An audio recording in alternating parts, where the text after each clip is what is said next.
Une balançation bicoli. Baza a besoin d'une live. Ici,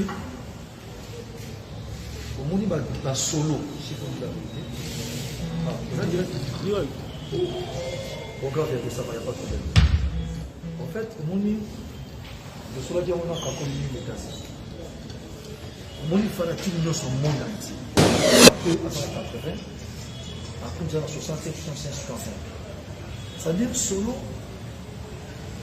niveau de cause, 120.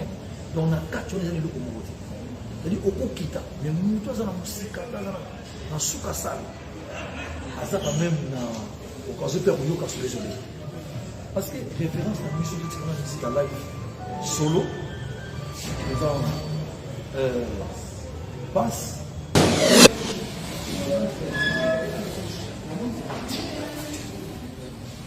It's Kali, I'm Kat, it's Kali.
Pour la santé de votre époux, la solution est là.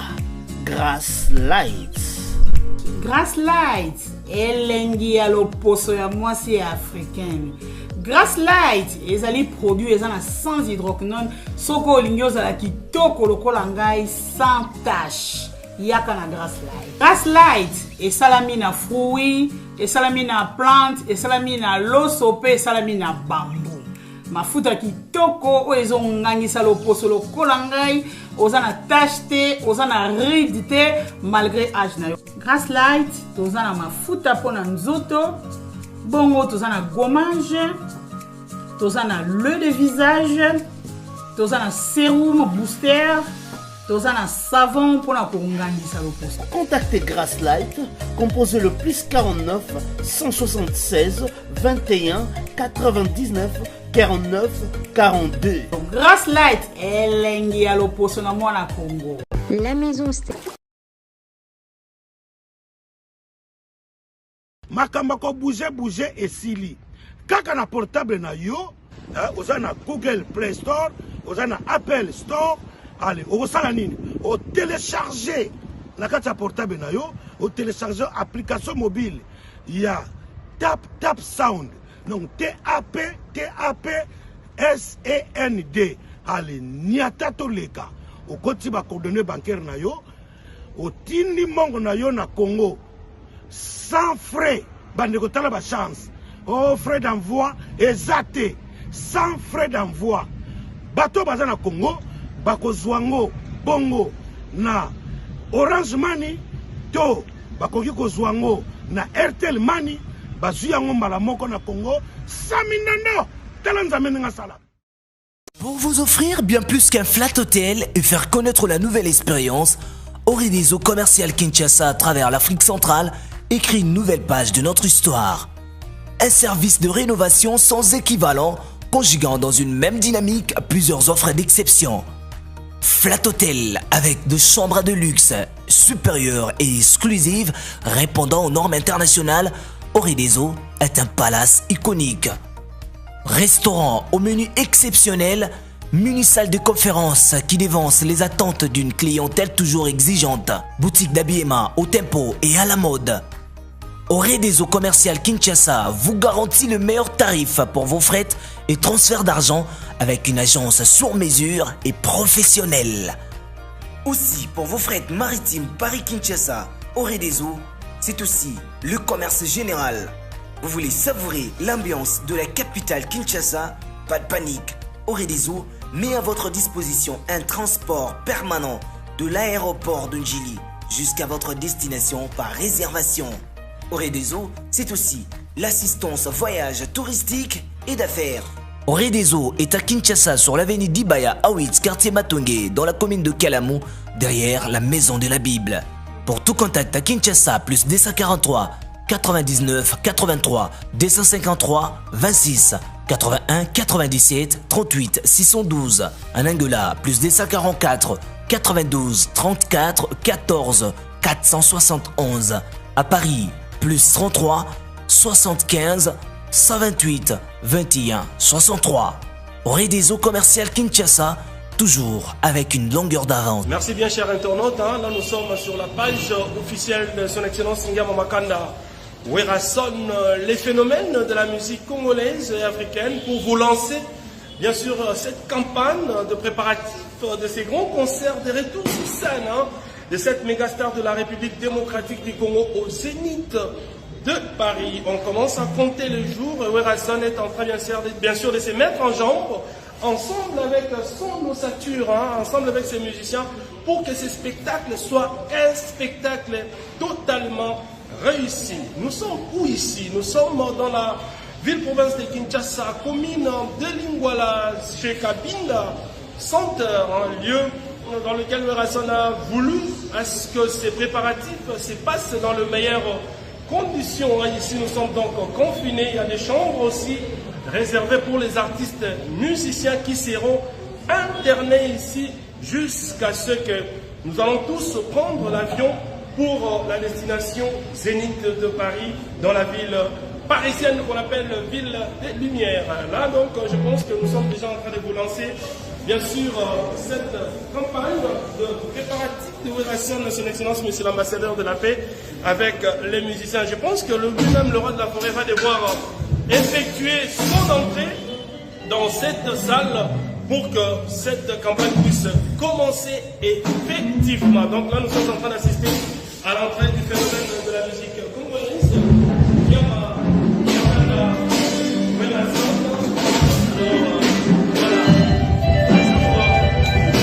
Avec le respect des messieurs barrières, le roi de la forêt se mène.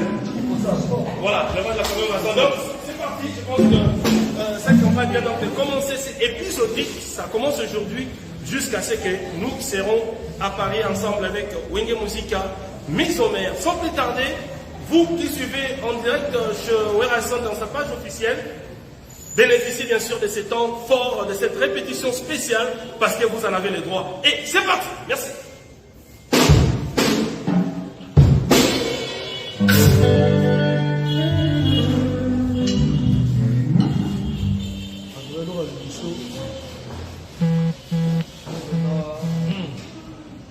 Moi, moitié temps.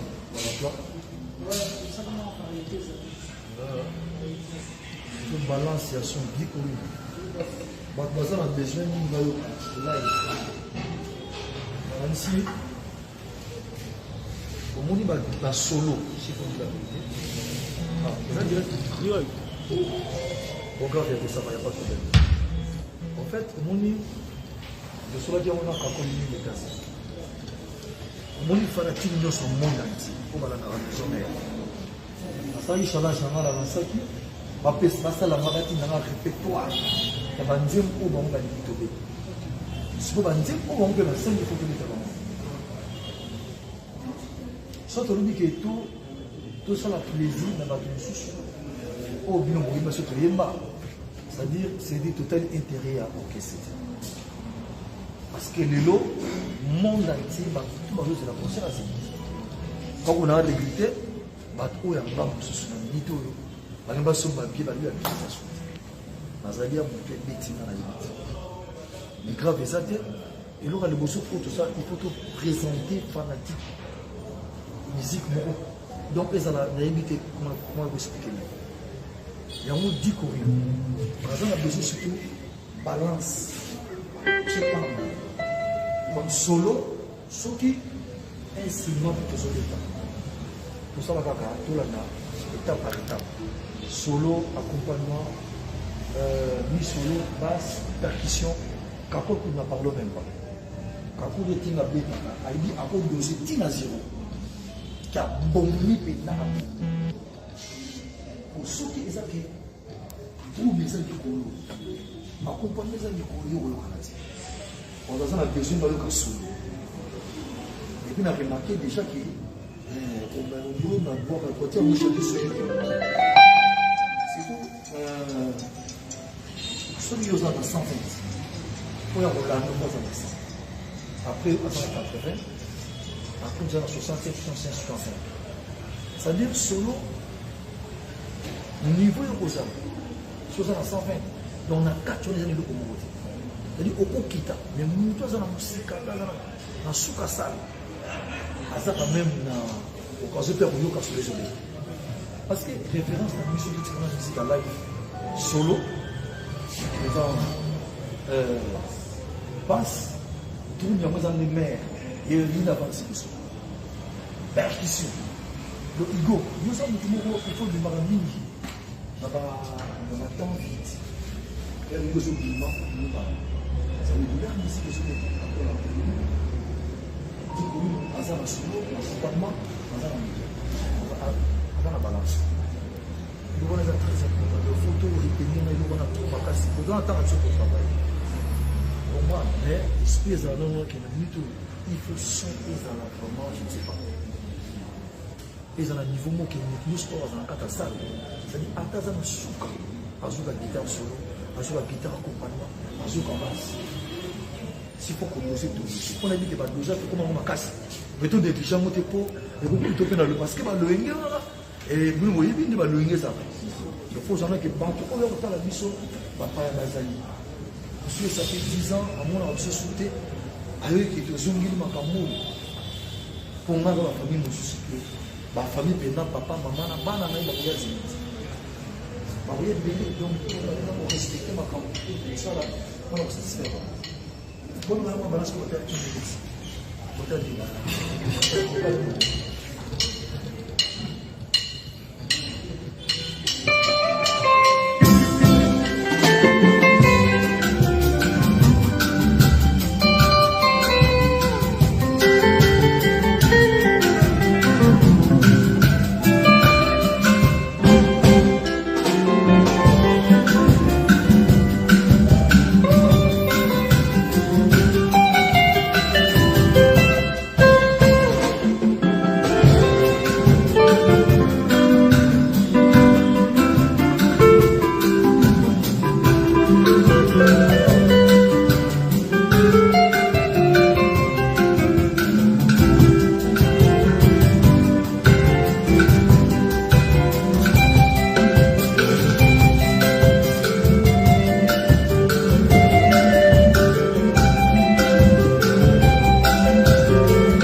déranger même pas ma tour.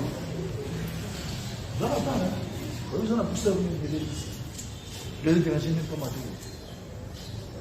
Ça, les gens du corps, mais les vous avez là, les couilles, et bon minéco. Moulou de women dans l'expérience, dans les abats, comment on a des programmations, des live. Et là, des fois, donc, assez peu dans ce. On va voir qui. Les autres dérangés m'ont été possible, si vous avez dans les autres. Donc, tout le monde a envoyé dans le et ça, pas mal, c'est là qui est.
C'est bon. Hein? Voilà, ça évolue.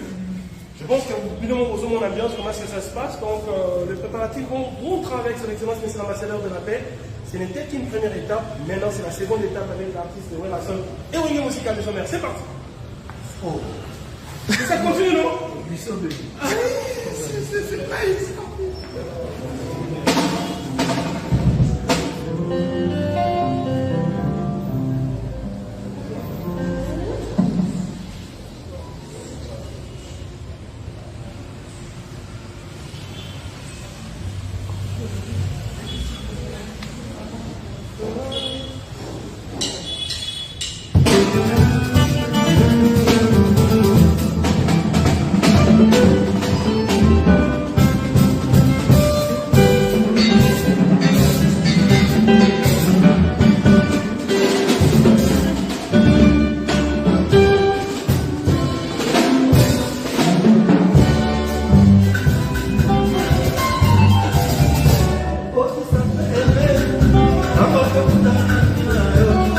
Estamos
Toke jema kakule rali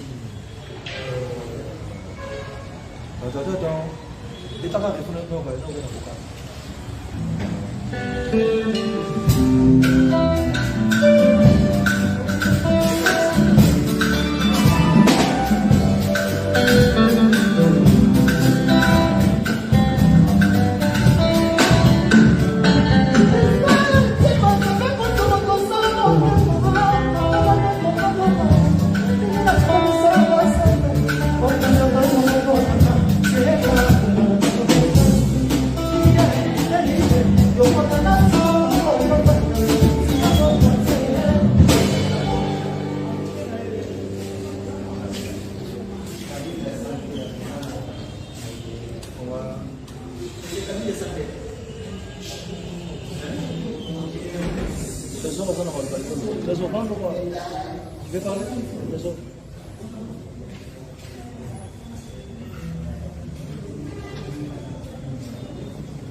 C'est bon?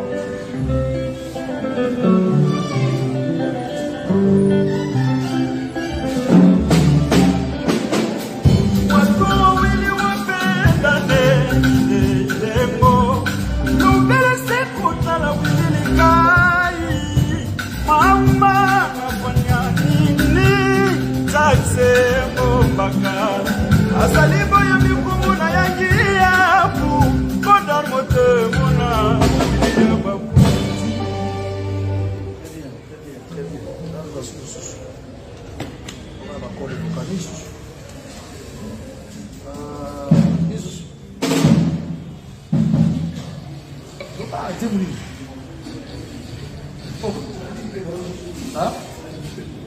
Vocal? Ok, tiens. Venez, vocal bien.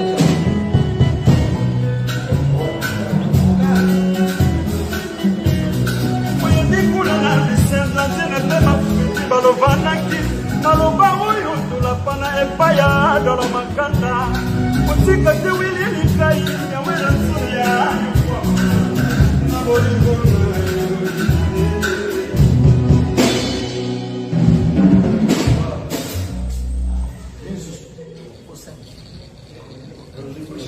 Ah, il y a mon Olbani. Ok, le génie.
C'est bien. À mon interprétant correct.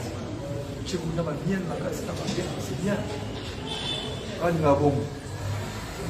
Chanter pour Nanga, c'est-à-dire aux appels. Très bien.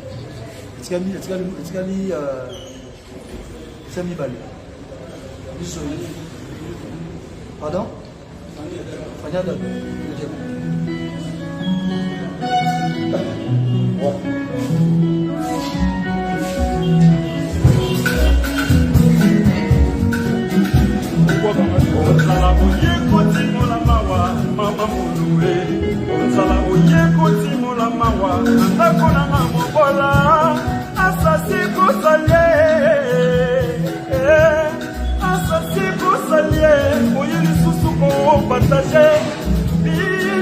Boloko, oyo bolingo na yo iswanga, anti business, ndasa maki, olma, manena tik, erike mayema, na yemeko kitana.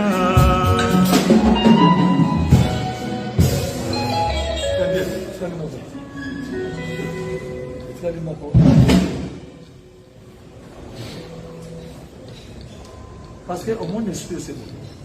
La mission, il y a une mission, il y a 4 missions dans le tournage. Vous pouvez taper pour ça, 3-4 missions. C'est-à-dire, il y a pas de photos à vous bêta. Nous avons un empêchement. Donc, vous ouvrir, parce que les fanatiques ont une voix, ont un sentiment, ont une idée de canapé, de canapé dans le mouvement. Donc, il y a déjà un monde, les situations dans le monde, c'est pas mal. Et tu as une réunion. Et tu comprends? Voilà, ok. Tu le fais. Focal, quand focal, la deuxième fois.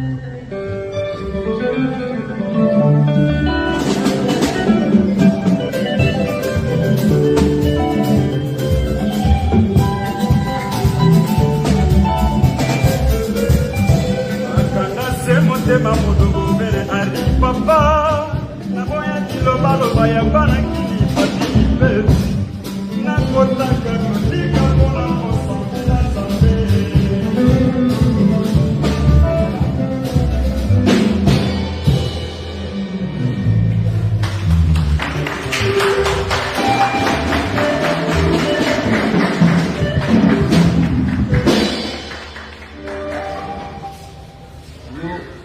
a 5 pourquoi tu pas ça y est. Voilà, du mot le vent, il y a beaucoup de choses.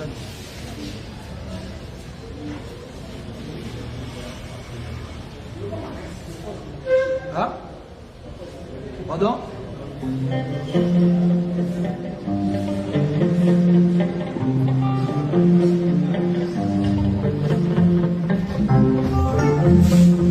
Là, nous sommes en train de découvrir la génération Zénith de Paris. Werason, à chaque grand événement, il lance les jeunes artistes et musiciens. On venait de découvrir Inongo, Mobila. Maintenant, c'est donc l'heure de découvrir ces jeunes chocolatés. Lui, on l'appelle chocolat chaud. C'est maintenant son tour. Découvrons ces artistes. Vous allez comprendre la grandeur de Werason. C'est l'ambassadeur de la paix. C'est parti.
C'est bien. En tout cas, c'est là, s'il vous plaît. 3, 16 à 3, 2. Voilà. Voilà. On a pris. Ok. Vous avez déjà 3, c'est les 2. Hein. En fait, c'est là. Dans la souci, c'est la maison qui est artiste, c'est Foye Baba. Pour Foye Baba, c'est mon côté. Et puis, ma voix où yo, dans la maison, il y a une voix, c'est-à-dire que nous avons ça là, dans le contre-état. Mais nous sommes en train de remplacer pour imiter correct pour fanatique à Yédia. Après, c'est très dit que non, ils ont voix là-bas, ils ont des donc là, les musiciens ne font pas ça là, on y va. C'est-à-dire, après ça là, tout principalement, la fanatique. La fan basée la besoin dans le monde. Oui, bien, quand on c'est ça. Par exemple, la besoin dans le monde, on va c'est déchets. Parce que tu peux mettre avec ton cerveau, il y a 4 personnes, 3 personnes. Nous allons ouvrir 4, 5 personnes, tu démarrer très l'équipe. Dans mon moteur, parce que les choses sont là. Alors, pour là, c'est déchaîné. Il faut se retrouver dans la nostalgie, dans la voilà, c'est bien. 3, là, je suis sur mon. C'est un mi-balai. Hein? Pardon? Ok.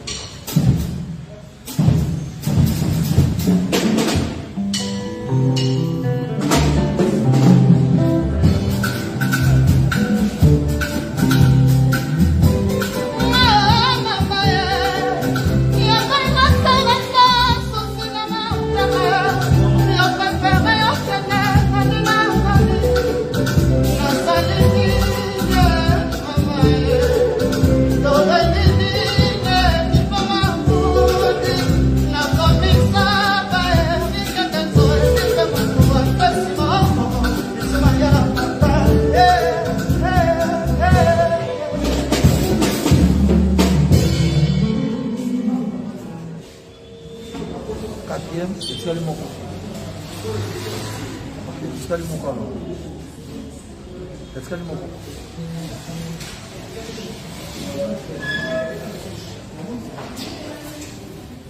Ok, c'est le indicateur, c'est le mot.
café sona baundani zana kati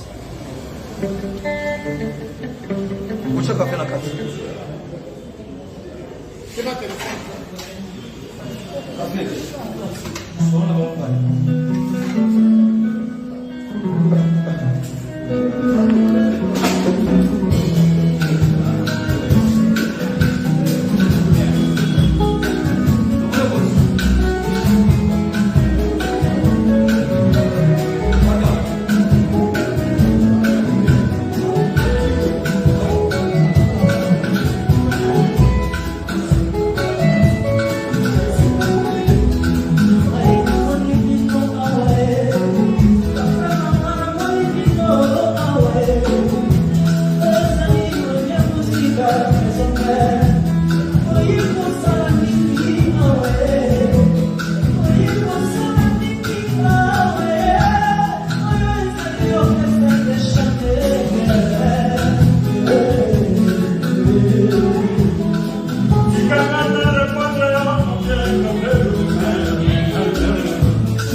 Come on,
Plusieurs projets de développement sont à l'actif du député national élu de la ville de Bukavu, Didier Okito Lutundula, pour cette année 2020. Proche de ses électeurs, le vice-ministre de l'économie nationale a porté sa contribution dans plusieurs domaines de la vie. Dans le domaine de la santé, alors que le monde fait face à la pandémie à Covid-19, Didier Okito, à travers la fondation DOL, a procédé à la distribution de 15 000 cache-nez aux habitants de la ville de Bukavu pour leur permettre de se protéger contre le coronavirus. Il a également organisé plusieurs séances de sensibilisation contre cette pandémie. Des outils aratoires ont été distribués aux habitants dans le 56 avenue et des séances d'évacuation des déchets ont été organisées dans différents marchés de Bukavu. Dans le domaine social, la fondation Didier Okito a apporté son assistance aux victimes de plusieurs cas d'incendie enregistrés dans la ville de Bukavu. Ces de Nyamugo et de Funu n'ont pas été oubliés. Au chapitre des infrastructures, le pont Wesha reliant la commune de Bagira à celle de Kadutu a été construit. À cela s'ajoute le pont Rukumbuka reliant Igoki à Nyamiera, le pont reliant l'avenue Tchaï et l'avenue Igoki, ainsi que le pont reliant les camps bien-aimés à Essence Major Vangou. L'escalier de l'avenue de l'hôpital général a été également construit. Didier Okito a également apporté sa contribution dans la lutte contre l'insécurité à Bukavu avec l'installation de projecteurs solaires dans plusieurs coins de Mohungu et de Nyamugo, quartier théâtre de l'insécurité, pour permettre à la population d'avoir accès à l'eau potable.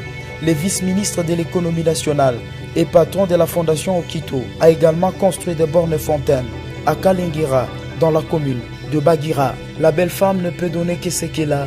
Didier Okito a apporté une fois de plus sa pierre dans le développement de la province du Sud Kivu.